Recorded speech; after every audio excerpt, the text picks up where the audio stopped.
ಒಬ್ಬ ಸಾಮಾನ್ಯ bus driver ಮಗ ಇವತ್ತು ಇಡೀ ದೇಶ, ಇಡೀ ಜಗತ್ತೇ ತಿರುಗಿ ನೋಡುವಂತೆ ಚಿತ್ರರಂಗದ ಮೂಲಕ ಒಬ್ಬ ಕನ್ನಡ ಧ್ರುವತಾರಿಯಾಗಿ ದೇಶಕ್ಕೆ ದೊಡ್ಡ ಮಾಸ್ ಹೀರೋ ಆಗಿ ಈ ದೇಶದಾದ್ಯಂತ ದೊಡ್ಡದಾಗಿ ಸೌಂಡ್ ಮಾಡ್ತಿರೋರು ರಾಕಿಂಗ್ ಸ್ಟಾರ್ ಯಶ್. ಯಾವಾಗ್ಲೂ ನಂಬರ್ ಒನ್ ಆಗು ಅಂತ ನೋಡು. ನಂಬರ್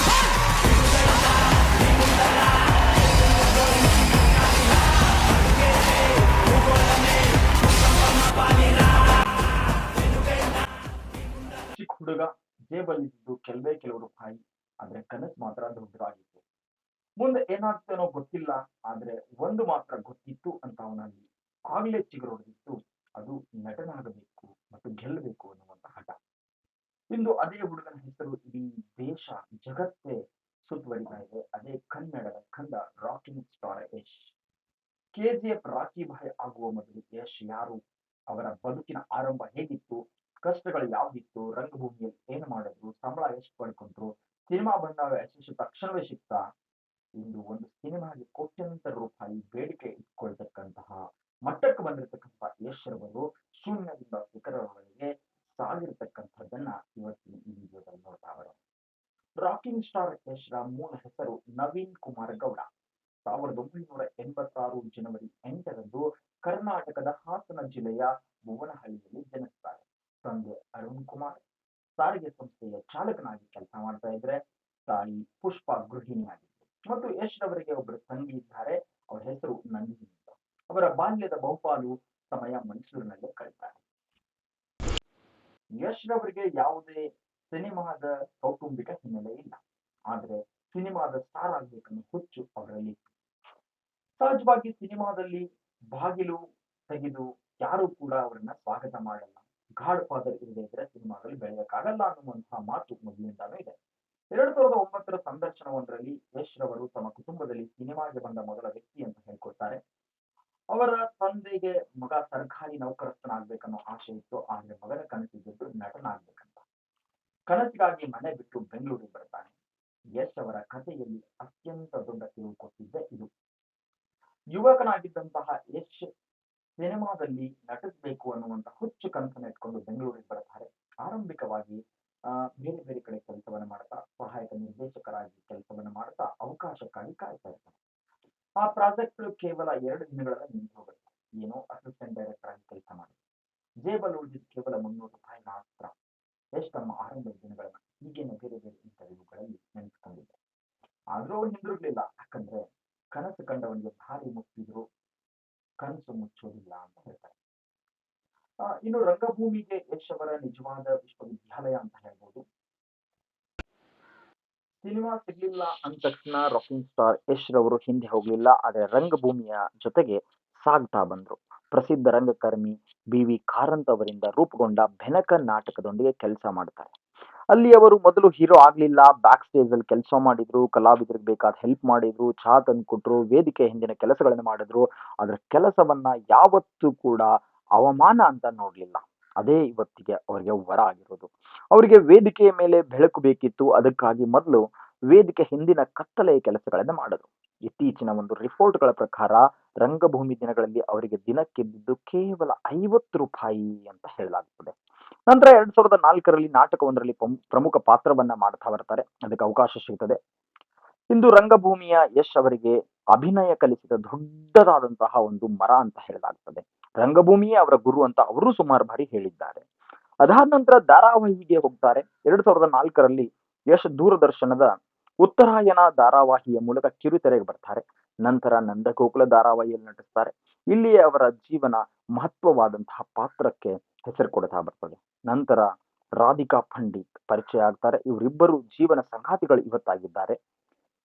ಮಳೆಬಿಲ್ಲು, ಪ್ರೀತಿ ಇಲ್ಲದ ಮೇಲೆ ಅನ್ನುವಂತಹ ಸೀರಿಯಲ್ಗಳಲ್ಲಿ ಇಬ್ರು ಸೇರಿ ನಟನೆಯನ್ನ ಮಾಡ್ತಾ ಬರ್ತಾರೆ. ಕಿರುತೆರೆ ಅವರಿಗೆ ಬಹಳ ಜನಪರಿಚಿತವನ್ನು ಕೊಡ್ತು. ಯಶ್ ಅವರಿಗೆ ಗುರಿ ಇನ್ನು ದೊಡ್ಡದಾಗಿ ಬೆಳಿಬೇಕು ಅನ್ನೋದು ಮತ್ತು ಬೆಳ್ಳಿ ತೆರೆಗೆ ಸಿನಿಮಾಗೆ ಹೋಗ್ಬೇಕಂತ ಆಸೆ ಹುಡ್ತಾ ಹೋಗ್ತದೆ.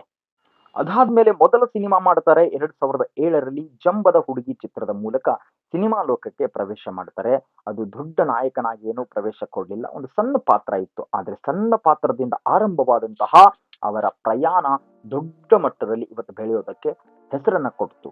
ನಂತರ 2008ರಲ್ಲಿ ಮೊಗ್ಗಿನ ಮನಸ್ಸು ಎನ್ನುವಂತಹ ಯಶ್ ರವರು ನಟಿಸಿರುವಂತಹ ಚಿತ್ರ ಅವರ ಜೀವನಕ್ಕೆ ತಿರುವನ್ನ ಕೊಡ್ತಾ ಬರ್ತದೆ. ರಾಧಿಕಾ ಪಂಡಿತ್ ಅವರೊಂದಿಗೆ ನಟಿಸಿದ ಈ ಚಿತ್ರ ಯಶ್ ರವರ ಅಭಿನಯ ಎಲ್ಲರಿಗೂ ಗಮನ ಸೆಳೆಯಿತು. ಯಶ್ ರ ಅಭಿನಯಕ್ಕೆ Filmfare award best supporting actor ಅನ್ನುವಂತಹದ್ದು ಅವರನ್ನ ಐಡೆಂಟಿಫೈ ಆರಂಭದಲ್ಲೇ ಮಾಡಲಾಗುತ್ತದೆ. ಆದ್ರೆ ಯಶಸ್ಸಿನ ದಾರಿ ಯಾವಾಗಲೂ ಸುಲಭ ಆಗಿರೋದಿಲ್ಲ. ಮೊಗ್ಗಿನ ಮನಸ್ಸು ನಂತರ ಯಶ್ ನಾಯಕನಾಗಿ ರಾಕಿ ಚಿತ್ರದಲ್ಲಿ ಕಾಣಿಸ್ಕೊಂಡ್ರು. ಆದರೆ ಚಿತ್ರ ಅಂದುಕೊಂಡಂತೇನು ಗೆಲ್ಲಲಿಲ್ಲ. ನಂತರ ಕಳ್ಳರ ಸಂತೆ, ಗೋಕುಲ ಚಿತ್ರಗಳ ಬಂದವು. ಅವುಗಳು ಆ ದೊಡ್ಡ ಮಟ್ಟದಲ್ಲಿ ಏನು ಸೌಂಡ್ ಮಾಡಲಿಲ್ಲ, ಆದರೆ ಜನಮನ್ನಣೆ ಪಡ್ಕೊಳ್ತು. ಇಲ್ಲಿ ಅನೇಕರು ನಿಲ್ಬಹುದಿತ್ತು, ಆದ್ರೆ ಯಶ್ ನಿಲ್ಲಿಲ್ಲ. ಯಾಕಂದ್ರೆ ಒಂದು ಸಿನಿಮಾ ಸೋತ್ರೆ ನಟ ಸೋಲೋದಿಲ್ಲ, ಒಂದು ಅವಕಾಶ ತಪ್ಪಿದ್ರೆ ಕನಸು ಸೋಲೋದಿಲ್ಲ ಅನ್ನೋದನ್ನ ಯಶ್ ಯಾವಾಗ್ಲೂ ನಂಬಿದ್ರು. ಇವತ್ತು ನೀವೆಲ್ಲ ಮಾತಾಡ್ತಕ್ಕಂಥ ಯಶ್ ಅಂತಕ್ಕಂಥ ವ್ಯಕ್ತಿ ಎಲ್ರಿಗೂ ಪರಿಚಯ ಆಗಿದೆ. ಹೆಂಗಂದ್ರೆ 2010ರಲ್ಲಿ ಬಂದಿರತಕ್ಕಂಥ ಮೊದಲ ಸಲ, 2011ರ ರಾಜಧಾನಿ ಮತ್ತು ಕಿರಾತಕ ಸಿನಿಮಾ ಮೂಲಕ ಬಹಳ ದೊಡ್ಡ ಮಟ್ಟದಲ್ಲಿ ಸೌಂಡ್ ಮಾಡ್ತಾ ಹೋಗ್ತಾರೆ. ಅದಾದ ನಂತರ 2012ರಲ್ಲಿ ಲಕ್ಕಿ, ಜಾನು ಡ್ರಾಮಾ ಮೂವಿಗಳು. ಅದಾದ ನಂತರ 2013ರಲ್ಲಿ ಗೂಗ್ಲಿ ಮತ್ತು ರಾಜಾಹುಲಿ ಅಂತೂ ಜನರ ಮನೆ ಮನತನ ಎಲ್ಲವನ್ನ ರಾಕಿಂಗ್ ಸ್ಟಾರ್ ಯಶ್ ಟಚ್ ಮಾಡ್ತಾರೆ. ಅದಾದ ನಂತರ 2014ರಲ್ಲಿ ಗಜಕೀಸರಿ ಎನ್ನುವಂತಹ ಒಂದು ಐತಿಹಾಸಿಕ ಚಿತ್ರಗಳನ್ನು ಮಾಡೋದ್ರ ಮುಖಾಂತರ ಮತ್ತು ಮಿಸ್ಟರ್ ಅಂಡ್ ಮಿಸ್ಸಸ್ ರಾಮಾಚಾರಿ ಮಾಡುವುದರ ಮುಖಾಂತರ ಬಹಳ ದೊಡ್ಡ ಮಟ್ಟದಲ್ಲಿ ಸಕ್ಸಸ್ ಅನ್ನ ಕಾಣ್ತಾರೆ. ಅದಾದ ನಂತರ ಬಂದಿರತಕ್ಕಂಥ 2015ರ ಮಾಸ್ಟರ್ ಪೀಸ್ ಮೂವಿ ಮತ್ತು 2016ರಲ್ಲಿ ಬಂದ ಸಂತೋಷ್ ಸ್ಟೇಟ್ ಫಾರ್ವರ್ಡ್, ಈ ಮೂಲಕ ದೊಡ್ಡ ನಟನಾಗಿ ರಾಜ್ಯದಾದ್ಯಂತ ಸೌಂಡ್ ಮಾಡಿದ ಹೆಸರು ಅದು ರಾಕಿಂಗ್ ಸ್ಟಾರ್ ಯಶ್. ಈ ಹಂತದಲ್ಲಿ ಕೇವಲ ಯಶ್ ಒಬ್ಬ ನಟನಾಗಿರಲಿಲ್ಲ, ತನ್ನದೇ ಆದಂತಹ ದೊಡ್ಡ ಮಾಸ್ ಮಾದರಿಯ ಪ್ರೇಕ್ಷಕರನ್ನ ಸೃಷ್ಟಿಕೊಂಡ ಸ್ಟಾರ್ ಆಗಿದ್ರು. ಅವರ ಚಿತ್ರಗಳ ಪಟ್ಟಿ 2007ರಿಂದ ಹಂತ ಹಂತವಾಗಿ ಬೆಳೀತಾ ಹೋಯ್ತು. ಚಿತ್ರರಂಗದಲ್ಲಿ ದೊಡ್ಡ ಹೆಸರನ್ನು ಮಾಡ್ತಾ ಹೋದ್ರು. ಅಲ್ಲಿ ಪ್ರೊಡ್ಯೂಸರ್ ಹೇಳ್ತಾ ಇದ್ರು, ಯಶ್ಗೆ ದುಡ್ಡು ಹಾಕಿದ್ರೆ ಪಕ್ಕಾ ಸಕ್ಸಸ್ ಆಗತ್ತೆ, ಹಾಕಿರೋದಕ್ಕಂತೂ ಮೋಸಿಲ್ಲ, ಸಕ್ಸಸ್ ಆಗತ್ತೆ ಅನ್ನೋ ರೇಂಜಿಗೆ ಪ್ರೊಡ್ಯೂಸರ್ ನಂಬಿಕೆ ಉಳಿಸ್ಕೊಂಡವರು ಅದು ರಾಕಿಂಗ್ ಸ್ಟಾರ್ ಯಶ್. ಆದ್ರೆ ಯಶ್ ಅವರಿಗೆ ಭಾರತದ ಮಟ್ಟದ ಗುರುತು ಬೇಕಾಗಿತ್ತು.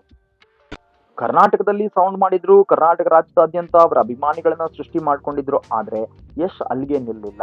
ಅವರಿಗೆ ದೇಶದಾದ್ಯಂತ ಹೆಸರು ಮಾಡಬೇಕಾಗಿತ್ತು. ಕನ್ನಡ ಸಿನಿಮಾವನ್ನ ದೇಶದಾದ್ಯಂತ ತೋರ್ಪಡಿಸಬೇಕಿತ್ತು. ಒಬ್ಬ ಕನ್ನಡಿಗ ದೇಶಕ್ಕೆ ಭಾರತದ ದೊಡ್ಡ ಸಿನಿಮಾ ನಟ ಆಗಬೇಕು ಅನ್ನೋ ಕನಸನ್ನು ಇಟ್ಕೊಂಡಿದ್ರು.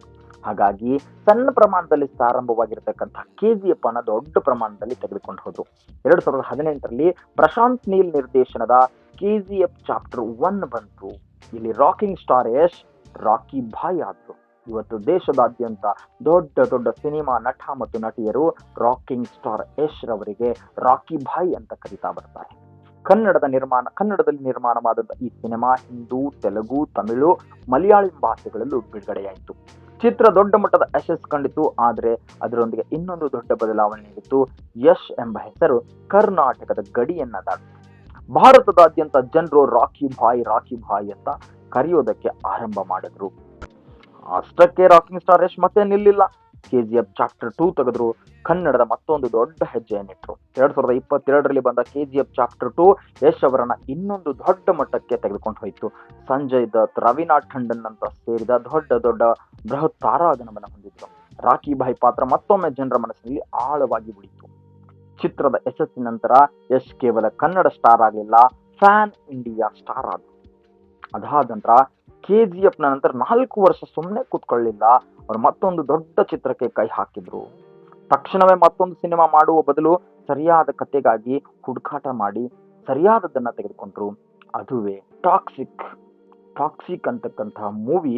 ಗೀತು ಮೋಹನ್ ದಾಸ್ ನಿರ್ದೇಶನದಲ್ಲಿ ರಾಕಿಂಗ್ ಸ್ಟಾರ್ ಯಶ್ ರವರು ಕಾಣಿಸಿಕೊಳ್ತಾರೆ. ಬಹುಶಃ ಒಬ್ಬ ಹೆಣ್ಣು ಮಗಳು ಇನ್ನೇನ್ ದೊಡ್ಡ ಚಿತ್ರ ಮಾಡಬಹುದು ಅಂತ ಬಹುತೇಕರು ಮಾತಾಡಿದ್ರು, ಆದ್ರೆ ಅದನ್ನು ಸುಳ್ಳು ಮಾಡಿದ್ರು. 2026 ಆಗಸ್ಟ್ 26ಕ್ಕೆ ವಿಶ್ವದಾದ್ಯಂತ ಇದು ಬಿಡುಗಡೆ ಆಗ್ತಾ ಬರ್ತದೆ. ಟಾಕ್ಸಿಕ್ಗೆ ಮುನ್ನ ಬಹಳ ದೊಡ್ಡ ನಿರೀಕ್ಷೆ ಇತ್ತು. ಹಾಕಿರುವಂತ ದುಡ್ಡನ್ನ ಸಿನಿಮಾ ರಿಲೀಸ್ ಆಗೋಕ್ಕೂ ಮುಂಚೆ ಕಬಳಿಸಿದ ಭಾರತ ಚಿತ್ರರಂಗದ ಇತಿಹಾಸದಲ್ಲಿ ಮೊಟ್ಟ ಮೊದಲ ಸಿನಿಮಾ ಅದು ರಾಕಿಂಗ್ ಸ್ಟಾರ್ ಯಶ್ ನಟನೆಯ ಟಾಕ್ಸಿಕ್ ಮೂವಿ. ಒಂದು ಅಂದಾಜಿನಂತೆ ಇದಕ್ಕೆ ಒಂದು 500 ಕೋಟಿವರೆಗೂ ಫಂಡ್ ಅನ್ನ ಹಾಕಿ ಮೂವಿ ಮಾಡಿದ್ದಾರೆ. ಆದ್ರೆ 600 ಕೋಟಿಗೂ ಹೆಚ್ಚು ಇದು ಸಿನಿಮಾ ಬಿಡುಗಡೆ ಆಗುವ ಹಿಂದಿನ ದಿನವೇ ಗಳಿಸಿರ್ತಕ್ಕಂಥದ್ದು ಇತಿಹಾಸ. ಅದಾದ ನಂತರ ರಾಕಿಂಗ್ ಸ್ಟಾರ್ ಯಶ್ ಒಂದು ಸಿನಿಮಾಗೆ ಎಷ್ಟು ಸಂಭಾವನೆ ಪಡಿತಾರೆ ಅನ್ನೋದು ಎಲ್ಲರಲ್ಲೂ ಕೇಳ್ತಾರೆ. ಅವರ ಅಧಿಕೃತ ಸಂಭಾವನೆ ನಿಖರವಾಗಿ ಹೇಳಲಿಕ್ಕೆ ಸಾಧ್ಯ ಇಲ್ಲ. ಆದರೆ ಟಾಕ್ಸಿಕ್ ನಲ್ಲಿ ಮಾತನಾಡಿರುವ ಹಾಗೆ 150 ಕೋಟಿ ಅಂದಾಜು ಮಾಡಲಾಗಿದೆ. ಇದು ಸಹಜವಾಗಿ ಇಷ್ಟು ಪಡೆಯಬಹುದು ಅನ್ನುವಂಥ ಅಂದಾಜು ಮಾತ್ರ. 50 ರೂಪಾಯಿಯಿಂದ ಆರಂಭವಾದ ರಂಗಭೂಮಿ ಇಂದು 106 ಕೋಟಿಯ ಮೊತ್ತವನ್ನು ಕೊಡುತ್ತೆ ಅಂದ್ರೆ ಅದಕ್ಕಿಂತ ದೊಡ್ಡದಾದಂತಹದ್ದು ಮತ್ತಾವುದೂ ಇಲ್ಲ. ಯಶ್ ಅವರ ಕಥೆಯನ್ನು ಕೇವಲ ಸಿನಿಮಾ ಯಶಸ್ಸಿನ ಕಥೆ ಅಂತ ನೋಡೋ ಹಾಗಿಲ್ಲ. ಒಬ್ಬ ಸಾಮಾನ್ಯ ಹಳ್ಳಿ ಹೈದ ಮನಸ್ಸು ಮಾಡಿದ್ರೆ ಏನೆಲ್ಲ ಮಾಡಬಹುದು ಅನ್ನೋದು ರಾಕಿಂಗ್ ಸ್ಟಾರ್ ಯಶ್ ಅನ್ನ ನೋಡಿ ಕಲಿಬಹುದು. ಒಂದು ಸಾಮಾನ್ಯ ಕುಟುಂಬದಲ್ಲಿ ಜನಿಸಿ ತಂದೆ ತಾಯಿ ಕೆಲಸವನ್ನ, ಕುಟುಂಬದ ಪರಿಸ್ಥಿತಿಯನ್ನು ಮೀರಿ ತನ್ನ ಕನಸಿನ ಹಿಂದೆ ಬೆಂಗಳೂರಿಗೆ ಬಂದು ಮೊದಲ ಅವಕಾಶವನ್ನು ಕೈತಪ್ಪಿಸಿಕೊಂಡು ಜೇಬಲ್ಲಿ ಹಣ ಇಲ್ಲದೆ ರಂಗಭೂಮಿಯಲ್ಲಿ ಕೆಲಸ ಮಾಡಿ ದಿನಕ್ಕೆ 50 ರೂಪಾಯಿ ತಗೊಂಡು ಸಣ್ಣದಾಗಿ ಬೆಳೀತಾ ಧಾರಾವಾಹಿಯನ್ನು ಮಾಡ್ತಾ ನಂತರದಲ್ಲಿ ಸಿನಿಮಾಗಳ ಅವಕಾಶವನ್ನು ಪಡ್ಕೊಂಡು ಇವತ್ತು ದೇಶದಾದ್ಯಂತ ಹೆಸರು ಮಾಡಿದವರು ಅದೇ ಕನ್ನಡದ rocking star Yash. Rocky bhai pan India star ಅಂತ ಎಲ್ಲ ಇವತ್ತು ಕರೀತಾ ಇದೀವಿ ಅಂದ್ರೆ ಅದರ ಹಿಂದೆ ಅವರು ಪಟ್ಟಿರುವಂತಹ ಕಷ್ಟಗಳು ದೊಡ್ಡ ಪ್ರಮಾಣದಲ್ಲಿ ಇರಬಹುದು. ಅದು ಒಂದು ಹುಡುಗನ ಕನಸು, ಒಂದು ಭಾಷೆಯ ಕನಸು, ಒಂದು ರಾಜ್ಯದ ಕನಸು ಇಡೀ ದೇಶಕ್ಕೆ ಗೊತ್ತಾಗುವಂತೆ ಮಾಡಿದ್ದಾರೆ. ಇದರ ಮಧ್ಯೆ ಯಶ್ ಯಾವತ್ತು ವಿವಾದಕ್ಕೆ ಬಿದ್ದವರಲ್ಲ. ಅವರ ವೈವಾಹಿಕ ಜೀವನವು ಕೂಡ ಕನ್ನಡ ಚಿತ್ರರಂಗದಲ್ಲಿ ಶ್ರೇಷ್ಠವಾದದ್ದು. ಅವರು ಪ್ರೀತಿ ಪ್ರೇಮ ಅಂತ ಬಹಳ ದಿನಗಳಿಂದ ಇದ್ರೂ ಕೂಡ ಯಾರಿಗೂ ಕೂಡ ಅದರ ಕುರಿತಾಗಿ ತಿಳಿಸದೆ ಸಹಜವಾಗಿ ಭಾರತದ ಚಿತ್ರರಂಗದ ಒಂದು ಇತಿಹಾಸದಲ್ಲಿ ತಮ್ಮದೇ ಆದ ಹೆಸರು ಗುರುತಿಸಿಕೊಂಡ್ರು. ಆರಂಭಿಕ ದಿನಗಳಲ್ಲೇ ರಾಧಿಕಾ ಪಂಡಿತ್ರವರಿಗೆ ಜೊತೆಗಾಗಿ ವೈವಾಹಿಕ ಜೀವನಕ್ಕೆ ಹೋಗುತ್ತೆಂಬುದು ಸುಳಿವನ್ನು ಯಾರಿಗೂ ಕೊಟ್ಟಿರಲಿಲ್ಲ. ಬಹಳ ಗಾಸಿಪ್ ಇತ್ತು. ಆದರೆ ಗಾಸಿಪ್ಪು ಕೂಡ ಯಾರ ಬಾಯಿಗೂ ಬೀಳದಂತೆ ದೊಡ್ಡ ಪ್ರಮಾಣದಲ್ಲಿ ಮದುವೆಯನ್ನು ಮಾಡುವುದರ ಮುಖಾಂತರ ತಮ್ಮ ವೈವಾಹಿಕ ಜೀವನಕ್ಕೂ ಅವರು ಸಮಯವನ್ನು ಕೊಟ್ಟರು.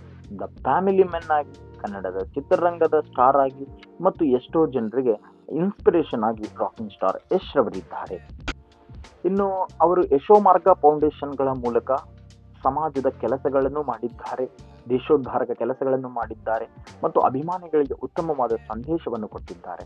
ಇವತ್ತು ಟಾಕ್ಸಿಕ್ ಎನ್ನುವಂತಹ ಮೂವಿ ಮಾಡುವ ಮೂಲಕ ಇಡೀ ಬಾಲಿವುಡ್, ಟಾಲಿವುಡ್ ಅಂತ ಯಾವುದೇ ಇದಾವಲ್ಲ ಅವೆಲ್ಲವನ್ನ ಮೀರಿ ಹಾಲಿವುಡ್ ರೇಂಜ್ಗೆ ಸಿನಿಮಾವನ್ನ ಮಾಡತಕ್ಕಂತಹ ತಾಕತ್ತು ನಮಗೂ ಇದೆ ಅಂತ ದೇಶಕ್ಕೆ, ಜಗತ್ತಿಗೆ ತೋರ್ಪಡಿಸಿದವರು. ಇಲ್ಲಿಯವರೆಗೂ ಕನ್ನಡ ಸಿನಿಮಾ ಅಂತ ಹೋಗ್ತಿದ್ವಿ. ಇವಾಗ ಕನ್ನಡದ ನಟನೆ, ಕನ್ನಡದ ಸಿನಿಮಾನೇ, ಅದನ್ನ ಇಂಡಿಯನ್ ಸಿನಿಮಾ ಅಂತ ಜಗತ್ತಿಗೆ ತೆಗೆದುಕೊಂಡು ಹೋದವರು ರಾಕಿಂಗ್ ಸ್ಟಾರ್ ಯಶ್. ಇದಾದ ನಂತರ ಅವ್ರ ಜರ್ನಿ ಮುಗಿತಾ ಇಲ್ಲ. ಇದಕ್ಕಿಂತ ದೊಡ್ಡದಾದಂತಹ ಭಯಂಕರವಾದಂತಹ ಮತ್ತೊಂದು ಸಿನಿಮಾ ಇದೆ, ಅದು ರಾಮಾಯಣ ಚಿತ್ರದಲ್ಲಿ ರಾಕಿ ಭಾಯ್ ರವರು ರಾವಣನ ಪಾತ್ರ ಮಾಡಿದ್ದಾರೆ. ಸೊ ಅದಂತೂ ಇನ್ನು ಹೇಗೂ ಮೀರಿರುವಂತಹ ಚಿತ್ರ. ಸೊ ಯಶಸ್ಸು ರಾಕಿಂಗ್ ಸ್ಟಾರ್ ಯಶ್ ರವರ ಬೆನ್ನಿಗಿರಲಿ. ಇವರು ಮಾಡಿರುವ ಚಿತ್ರಗಳು ಗೆಲ್ಲಲಿ. ಇವರು ಗೆದ್ದರೆ ಕರ್ನಾಟಕ ಗೆದ್ದಂತೆ, ಇವರು ಗೆದ್ದರೆ ಕನ್ನಡ ಗೆದ್ದಂತೆ. All the best rocking star Yash.